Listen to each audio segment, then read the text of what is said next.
की, श्री प्राणनाथ प्यारे की, बोल बोल पंजे वाले की, समस्त सुंदर साथ की।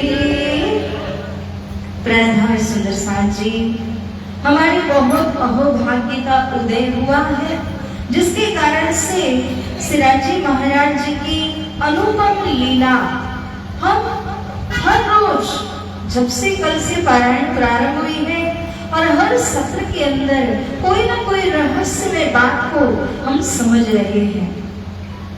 अब इसी को आगे बढ़ाते हुए हम लोग यहाँ पर समझेंगे कि पूर्ण ब्रह्म परमात्मा, जिस पूर्ण ब्रह्म परमात्मा के आदेश से, हुक्म से, कमांड से ये पूरी सृष्टि का निर्माण हुआ है। इस संसार के अंदर के कोई भी व्यक्ति उन पूर्ण ब्रह्म परमात्मा को पहचानते नहीं थे। अब देखिए, इस संसार के अंदर कई सारे देवी देवता हैं, कई सारे लोग हैं, और हर भक्त अपने ही भगवान को क्या कहते हैं? पूर्ण ब्रह्म परमात्मा कहकर के स्वीकार कर लेते हैं। परंतु पूर्ण ब्रह्म परमात्मा ने स्वयं ने आकर के जब बताया कि हे भक्त जनों, हे दुनिया के लोगों, मेरा मूल नाम क्या है, मेरा मूल घर कौन सा है, आप सभी कहां से आए हो और आप सभी ने कौन से धाम में पुनः वापस लौटना है। जब वो स्वयं आकर के बता देते हैं तो कोई शंका का स्थान ही नहीं रह जाता है। सुंदर साजी, तो इतने सारे भगवान जहाँ पर है, हमें लगता है कि इस मंदिर जाए, उस मंदिर जाए। वास्तव में 33 करोड़ तो देवी देवता है, और उसके बाद में हर एक को यदि जाके सवा रुपया भी आप चढ़ाएंगे ना, लेकिन कितना हो जाएगा। अब सुंदर साथ जी, ये समझने की बात है कि अगर हमें पानी डालना हो वृक्ष में तो हम कहाँ डालेंगे? उसके जड़ों में डालेंगे, न कि पत्तों के ऊपर। पत्तों पे कोई डालता है बच्चों? आप बताइए। पत्तों पे तो नहीं डाल सकते। पत्तों पे डालोगे तो पानी लुढ़क जाएगा, जड़ों में डालोगे तो अंदर अंदर सबको पहुंच जाएगा, वृक्ष जो है वो उगने लगेगा, विकसित हो जाएगा।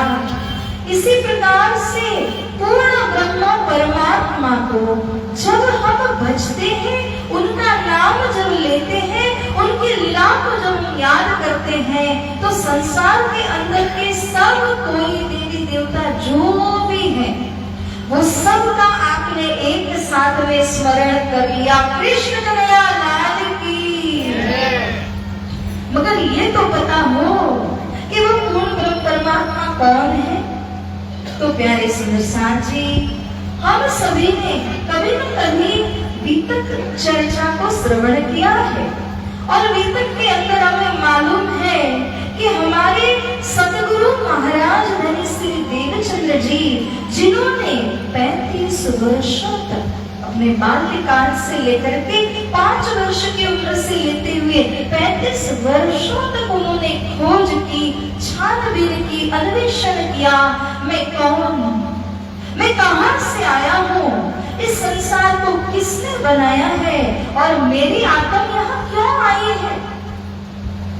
अगर हमें एक 5 रुपए का पेन भी लेना होगा ना, कलम भी लेना होगा, तो भी हम क्या करते हैं? जाकर के पहले उसको रगड़ लेते हैं, अच्छी तरह से करते हो ना बच्चों, सही से चल रहा है ना? अगर नहीं चल रहा है तो हम बोलते हैं दूसरा बदल के दे दीजिए। 5 रुपए के लिए तो आप इतना मेहनत कर लेते हैं, इतना अन्वेषण कर लेते हैं। जब बात अपनी आत्म की आती है, ये तो बहुत महत्वपूर्ण है। तो इस आत्म को जब अपने मूल घर पहुंचना है, तो उसे क्या पता होना चाहिए? वहां का एड्रेस पता होना चाहिए। कि नहीं बच्चों? आपको जब मूल एड्रेस पता होगा तो आपकी आत्म वहां जाएगी, और अगर मूल एड्रेस पता नहीं है तो वो आत्म चक्कर पे चक्कर मारती रहेगी, कहाँ जाओ पता नहीं है उसको।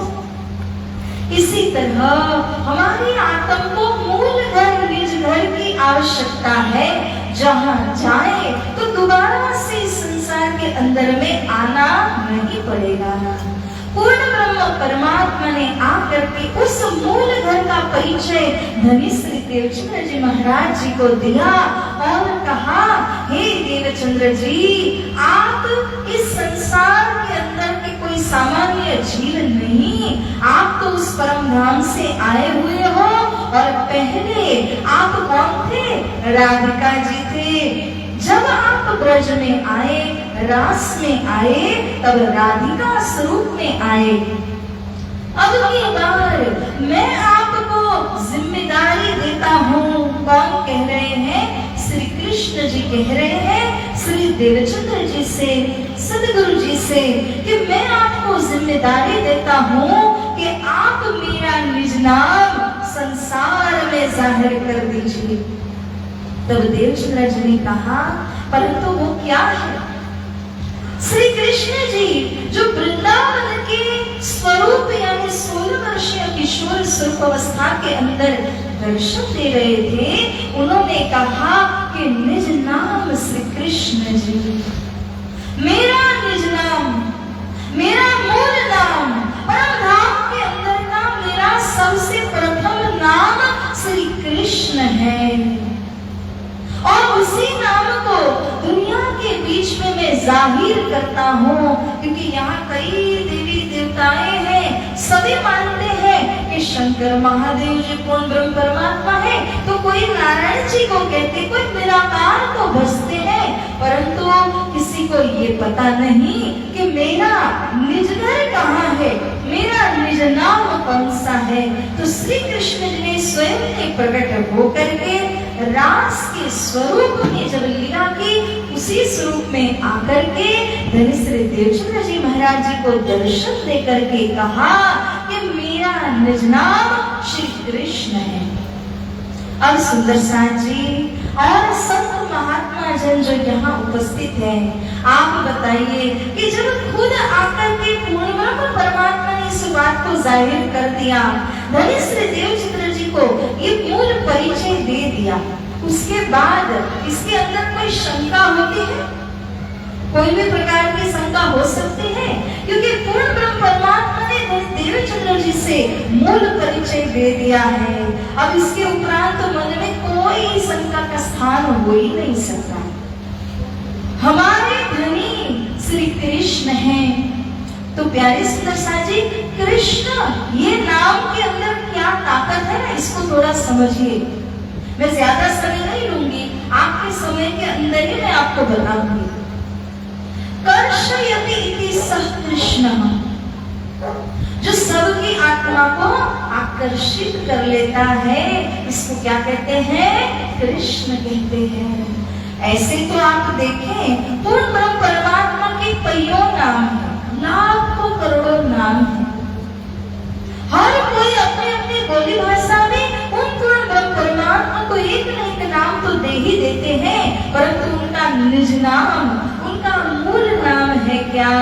श्री कृष्ण नाम है। और उसी कृष्ण नाम के द्वारा उन्होंने अपना जो मंत्र है, जिसको हम निज नाम मंत्र कहते हैं ना, वो मंत्र उन्होंने प्रदान किया धनी श्री देवचंद्र जी को। श्री देवचंद्र जी महाराज ने उसी मंत्र के आधार पर सबसे पहले जगाया गांधी जी भाई जी को, और उसके बाद में लगातार उन्होंने 34 वर्ष की मेहनत करते हुए कईयों सुंदर साथ जी को जगाया। 313 ब्रह्म आत्माएं जागृत हुई, और उनमें से सबसे अग्रगण्य हुई इंद्रावती सखी। जिन इंद्रावती सखी का मूल कौन है? इंद्रावती सखी स्वयं कहती है, तार कमला दातार अजवाड़ विदु अपार, तब तने चरण पसाए तो मनोरथ पूर्ण खाए। सतगुरु जी के लिए वो इंद्रावती सखी कहती हैं कि सतगुरु मेरा श्याम जी, मैं अहिर्निश चरण रहूं, सन्मंद मेरा याद सो, मैं ताथ सदा सकल रहूं। जो इंद्रावती सखी सतगुरु के श्री चरणों को इस तरह से पूजती है, सतगुरु जी को श्री श्याम यानी कृष्ण मानती है, वो कृष्ण के परम नाम में नहीं है और इंद्रावती मानती है, वो श्री कृष्ण ही परम धाम के अंदर है। शास्त्र कहते हैं श्री कृष्ण एवाक्षरातीत पुरुषोत्तम संगीतः रस रूपतया यस्तु श्रुति विपरीयते। पद्म पुराण के अंदर का ये प्रमाण है जो कहता है कृष्ण एवाक्षरातीतः, वही पुरुषोत्तम है। 3 पुरुष गीता में बताए, सबसे बड़ा उत्तम पुरुष परमात्मा कहा गया वो कौन है? कृष्ण एवाक्षरातीत पुरुषोत्तम संगीतः। इस प्रकार से एक और प्रमाण कहा कि श्री कृष्ण चाक्षरातीत सच्चिदानंद लक्षण। क्या कहा? कृष्ण चाक्षरातीत सच्चिदानंद लक्षण प्रियाभिप्रार्थित प्रेमणा रेण्य वृंदावन विभु। कृष्ण ही विभु परमात्मा स्वरूप है, सच्चिदानंद घन परमात्मा है, जिन परमात्मा ने वृंदावन के अंदर ब्रह्म प्रियाओं के साथ में रास रमण किया। सुंदर साथ जी, हम आप सभी के अहोभाग्य है कि जिनको 14 लोक के देवी देवता सभी नमन करते हैं। आज हम उन धनी को, उन कृष्ण जी को क्या बोलते हैं कि आप हमारे प्रियतम हो, आप हमारे धनी हो, जबकि सारी दुनिया उनको क्या मानती है? साहिब मानती है। और हमारे लिए वो कौन है? हमारी खुद की आत्मा के धनी है। श्री इंद्रावती सखी जी ने कहा, धनी मेरा प्रभु विश्व का। पूरे विश्व के लिए तो वो प्रभु है, मेरे लिए कौन है? हम संबंधियों के लिए कौन है? हमारे धनी है श्री कृष्ण जी। तो ये जो श्री कृष्ण जी है ना, उनके लिए गर्गाचार्य जी ने जब वो आए थे नामकरण करने के लिए ब्रजमंडल के अंदर, उन्होंने बहुत रहस्यमय बात को उजागर किया था और कहा कि ये तो सृष्टि के पूर्ण ब्रह्म परमात्मा स्वयं प्रकट हुए हैं और इनका जो नाम रखा गया श्री कृष्ण। तो मैया यशोदा जी ने कहा कि अरे ये नाम कैसे उच्चारण करूं, क्योंकि गांव के भोले भाले लोग हैं और कृष्ण नाम मुख से कहा ही नहीं जाता है। तो मैया यशोदा जी ने कहा कि आप इतना अच्छा नाम तो रख रहे हो गर्गाचार्य महाराज जी, किंतु इस नाम का भेद रहस्य तो बता दीजिए। तब गर्गाचार्य जी ने क्या कहा, सुनिएगा। वे कहते हैं, कर्षयति स कृष्णः, जो सबकी आत्मा को अपनी आत्मा में खींच लेते हैं, उनको क्या कहा? श्री कृष्ण कहा। जैसे कि लोहा, यानी कि जो लोहा होता, लोखंड होता है, वो किसके द्वारा आकर्षित होता है? जो चुंबक है, मैग्नेट है, उसके द्वारा वो खींचा जाता है। इसी प्रकार से हम सभी जो हैं वो लोहे या लोखंड की भांति हैं। और हमें कौन खींचता है? हमारे धनी, जो चुंबक की भांति हमारी आत्मा को अपने अंदर खींच लेते हैं। मैया यशोदा जी ने एक और प्रश्न उस समय में पूछा कि हे गर्गाचार्य जी, हर माता की उत्सुकता होती है कि मेरा बालक बड़ा होकर क्या बनेगा, है ना? तो माता यशोदा जी ने पूछा कि मेरा ये बालक क्या बनेगा? तो गर्गाचार्य जी महाराज जी कहते हैं, क्या कहा पता है? इंजीनियर कहा था, डॉक्टर कहा था, क्या कहा था? गर्गाचार्य जी ने कहा, आपका बालक बड़ा होकर चोर बनेगा, कृष्ण कन्हैया लाल की। तो मैया यशोदा तो घबरा ही गई, है ना? माताएं जो बैठे हैं यहाँ पे, आपके बालक को कोई कहे कि आपका बालक बड़ा होकर चोर बनेगा तो क्या हालत हो जाती है? वो भी घबरा गई। अरे आप कैसी बात कर रहे हैं, कैसी भविष्यवाणी कर रहे हैं? नहीं, मैं सही कह रहा हूँ, आपका बालक चोरों का सरदार बनेगा, सद्गुरु महाराज की। क्या बात करते हैं आप? मेरा बालक चोर और चोरों का सरदार, मेरे घर में कोई कमी नहीं, क्यों मेरा बालक चोर बनेगा? तब गर्गाचार्य जी ने कहा कि अरे वो दिलों को चुराने वाला होगा। क्या चुराएंगे? चित्त को चुराएंगे, दिल को चुराएंगे। वो पैसों की चोरी करने वाले नहीं है, वो माखन लीला माखन चोरी करते हुए लोगों के दिलों को चुरा के अपना बना लेंगे। और इतना ही नहीं, गर्गाचार्य ने एक और सुंदर बात कही, सुनना। अनेक जन्मार जित पाप चौरम चौराग्रगण्यम सततम नमामि चौराग्रगण्यम सततम नमामि। वो क्या चुराएंगे? अनेक जन्मार्जित पाप चौरम। बोलिए श्री प्राणनाथ प्यारे की। हमारे अनेकों जन्म के जो पाप कर्म है, वो पाप कर्मों को चुरा लेंगे। आप उनके चरणों में आइए ना, तो आप खाली हो जाएंगे, याद रखना। आप उनके चरणों में आ जाओ, खाली हो जाओगे। क्यों? क्योंकि सारे पाप कर्मों को चुरा लेते हैं। इसलिए गर्गाचार्य जी ने और सुनाया कि अनेक जन्मार्जित पाप चौरम चौराग्रगण्यम। चोरों के अग्रगण्य है श्री कृष्ण। तो ऐसे श्री कृष्ण जी को त्रिधा लीला के अंदर भी क्या कहा जाता है? चोर की उपमा दी जाती है। किसकी? चोर की। कृष्ण कृष्ण सब कोई कहे, थक ठाकुर और चोर, बिना प्रेम रीझे नहीं तुलसी नंद किशोर। अरे नंद के जो लाला है, किशोर है, वो तो कभी बिना प्रेम के रीझेंगे ही नहीं। और ये जो श्री कृष्ण है, उनको ही चोर की उपमा दी गई। चोर क्यों कहा? क्योंकि माखन चुराया, दिल चुराया, पापों को चुरा लिया। अब इससे बड़ा चोर कहाँ मिलेगा? मिलेगा? तभी गर्गाचार्य जी ने कह दिया कि आपका सुपुत्र बड़ा होकर के सबका अग्रगण्य चोर बनने वाला है। तो शुरू में तो मैया घबरा गई, लेकिन जब ये बात, ये रहस्य जब उजागर हुआ, समझ में आया, तब मैया को लगा कि अच्छा, मेरे पुत्र में इतनी क्षमता है, इतनी ताकत है। हे सुंदर सार जी, जो उनका नाम लेते हैं, उनका क्या हरण हो जाता है? दिल को चुरा लेते हैं, पापों को चुरा लेते हैं। ऐसे चोर कहाँ मिलेंगे, है ना? और हम उन्हीं चोर के दरबार में बैठे रहते हैं। तो हे सुंदर सार जी, जो प्रसाद हम लेते हैं, वो भी उन्हीं कृष्ण के नाम का है।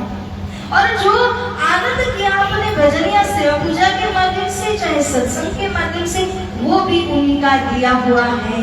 तो ये जो हमारा साप्ताहिक कार्यक्रम है, वो सारा इन्हीं श्री राधा कृष्ण जी के ऊपर में समर्पित है। प्यारे सुंदर सार जी, जिनको परम धाम के अंदर श्री राजी श्यामा जी कहा, संसार का उनका प्रमुख नाम, वो क्या हुआ? सारे संसार के लोगों के पास आप जाकर के कहिए, राज श्यामा जी को भजो, किसी को विश्वास नहीं होगा। यदि आप कहोगे राधा कृष्ण को भजो, तो सभी भजने लग जाएंगे, क्योंकि वो मूल नाम है। वही मूल नाम जो स्वयं श्री कृष्ण जी ने देवी देवचंद्र जी महाराज जी को बताया और कहा, हे देवचंद्र जी, यही निज नाम देकर आप सारे जगत को जागृत कीजिए। और धनी देवचंद्र जी ने संकल्प लिया, 14 भवन में 14 लोगों को जागृत करूंगा। और इसी संकल्प को हम सभी मिलकर के आगे बढ़ा रहे हैं सुंदर सार जी। तो धनी देवचंद्र जी महाराज जी का जो संकल्प है, वो महमति प्राणनाथ जी ने लिया कि मैं मेरे सदगुरु जी ने बताया हुआ मार्ग और ज्ञान सब में फैलाऊंगा। कृष्ण जी ने धनी देवचंद्र जी को जिम्मा लगाया था और कहा कि देखिए, मैं मेरा निज नाम तुमको दे रहा हूँ, आप इसको प्रचार करना। जो भी परम धाम की सखियां आपके पास में आएंगी, उनको आप ये निज नाम देना। सदगुरु महाराज जी के समय से जो मंत्र चला आ रहा है, वही मंत्र श्री प्राणनाथ जी ने हर एक व्यक्ति को दिया। छत्रसाल जी महाराज जी को उसी के द्वारा जलाया। लाला जी महाराज जी, केशवदास जी, कौन सी आत्मा है कि जो उस मंत्र से नहीं जाती? सभी आत्माओं आत्माओं को श्री प्राणनाथ जी ने इसी निर्जनाम श्री कृष्ण जी मंत्र के द्वारा जगाया है और छत्रसाल जी को जिम्मा दिया कि अब आप इस मंत्र को और आगे सबने फैलाइए। श्री छत्रसाल जी महाराज जी ने डंके की चोट के ऊपर जो धर्म का प्रचार किया वह भी उन्होंने भी निर्जनाम श्री कृष्ण जी मंत्र को लेकर के कई आत्माओं को जगाया, पूरे भारत में हो, नेपाल भूटान की तरफ हो। इसलिए हमारे मूल परंपरा के अंदर श्री कृष्ण प्रणामी मंदिर लिखा जाता है और यही कारण है जो मूल हमारा मंत्र है वो मूल मंत्र में क्या कहा है, निज नाम श्री कृष्ण जी। इस मंत्र को कोई बदल सकता है? मूर्खता होगी और मूर्खों का सिरदारी होगा जो ऐसा मंत्र बदलने की कोशिश या चेष्टा करेगा जिस मंत्र के द्वारा स्वयं इंद्रावती की जागरण हुई, स्वयं गांधी भाई की जागरण हुई, छत्रसाल जी, केशवदास जी, लाला श्री महाराज जी आदि आत्माओं की जागरण हुई और उस मंत्र को बदलने की कोई सोच भी नहीं सकता है, क्योंकि मंत्र जो है वो ब्रह्म तारक मंत्र कहा जाता है। संसार में जब मंत्र का अवतरण हुआ, स्वयं कृष्ण जी ने धनी देवचंद्र जी को मंत्र दिया, तो इस मंत्र को और कौन बदल सकता है? कोई सदगुरु से बड़ा है, कोई श्री कृष्ण जी से बड़ा है कि उस मंत्र को बदलने की ताकत रखता हो? चाहे कईयों प्रमाण आप दे दीजिए, परंतु मूल मंत्र एक ही होता है, उसमें कभी दूसरा मंत्र आ नहीं सकता। और यदि कहा जाए कि तारतम दूसरी बार आया तो प्यारे सुंदर साथ जी, पहले जो आया वो हमारा मूल मंत्र आया, बीज मंत्र आया। जैसे बीज को डालने से वृक्ष खड़ा होता है, इसी तरह इस बीज मंत्र के द्वारा 18,757 चौपाइयों का जो विस्तार हुआ है उसी को क्या कहा है, तारतम का तारतम। और वो कहां से प्रकटित हुआ? अंग इंद्रावती विस्तार, श्री इंद्रावती सखी जी के हृदय धाम में से हुआ। अब आप बताइए, जो बीज मंत्र सदगुरु जी ने दिया और जो तारतम का तारतम इंद्रावती सखी जी ने दिया है, क्या उससे कोई भी कुछ अलग बता सकता है? और यदि कोई बताए तो हमें विश्वास करना चाहिए?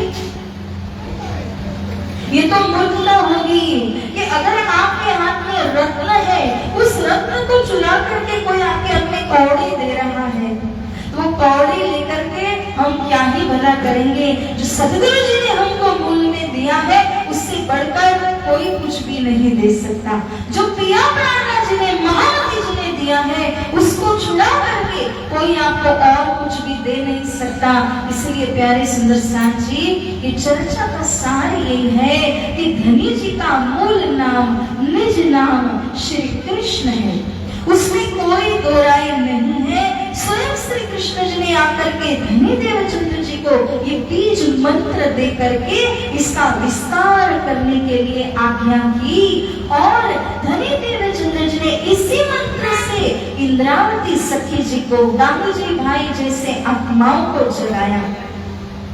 इसी मंत्र को जपते हुए, ये बीज मंत्र है, उसी बीज मंत्र के द्वारा 18,000 से भी ज्यादा चौपाइयों का अवतरण महामती प्राणनाथ जी के हृदय धाम में से हुआ। अब उस बीज मंत्र को छोड़ करके हम और मंत्र जपने लगेंगे? मंत्र कभी दूसरा हो ही नहीं सकता। मंत्र एक ही है, मंत्र एक ही रहेगा, ये सनातन सत्य बात है। इसलिए सुंदर साथ जी, कभी भी कोई क्षण भी गुमराह होने की जरूरत नहीं है। कोई गुमराह करे तो उल्टी राह पर ले जाए तो उसको सीधा कर देना चाहिए, उसे सह प्रमाण बताना चाहिए कि हमारे आद्य गुरु हैं सदगुरु जी, और उन सदगुरु ने जो धनी श्री प्राणनाथ जी को जो धन दिया, जो उन्होंने पसराया है 14 लोक के अंदर, हम उसी धन को लेंगे, उस धन से, उस मंत्र से ही जुड़े रहेंगे। हम और कोई मंत्र जपने वाले नहीं, क्योंकि और मंत्र जो जपेगा वो मंत्र परम धाम का है ही नहीं। मंत्र कभी दूसरी बार आता है? कभी नहीं हो सकता। जो सतगुरु ने पाया, श्री कृष्ण जी ने स्वयं ने दे दिया, उससे बढ़कर तो कभी दूसरा हो ही नहीं सकता। तो ये सोचना भी मूर्खता होगी कि दूसरी बार मंत्र का अवतरण हुआ और दूसरी बार के मंत्र को जपा जाए, उसको आगे लगाया जाए। सुदर्शन जी कईयों प्रकार के भ्रम संसार के अंदर फैले हुए हैं, किंतु एक बात याद रखिएगा कि सतगुरु जी को जो प्राप्त हुआ वो मूल धन है, मूल खजाना है, वो हमको प्रदान किया है सतगुरु जी ने, और उसी के साथ हमें जुड़े रहना है। क्योंकि श्री कृष्ण नाम की महिमा तारतम्य में तो गाई ही गई है, परंतु शास्त्रों ने भी बहुत अच्छी प्रकार से कृष्ण नाम महिमा को गाया है। तो प्यारे सुदर्शन जी, इसी बात को गांठ बांधकर मजबूती के साथ में अपने हृदय में उतार लीजिए कि कृष्ण जी का दरबार है, सतगुरु प्राणनाथ जी का दरबार है। यहाँ से कोई भी झूठी बात आपको कही नहीं जाती, और वे स्वयं साक्षी है कि हम क्या सीख रहे हैं, क्या प्रशिक्षण दे रहे हैं, क्या सिखा रहे हैं। तो प्राणाधार सुदर्शन जी, जो त्रिधा लीला का और भी गहराई का विषय है, हो सके तो कल सवेरे में आप सभी जब उपस्थित होंगे फ्रेश माइंड से, अच्छे से, तब हम उसके ऊपर और भी प्रकाश डालेंगे। तो आइए आज के इस सत्र को यहीं पर विराम देते हुए जयकार बोलते हैं। कृष्ण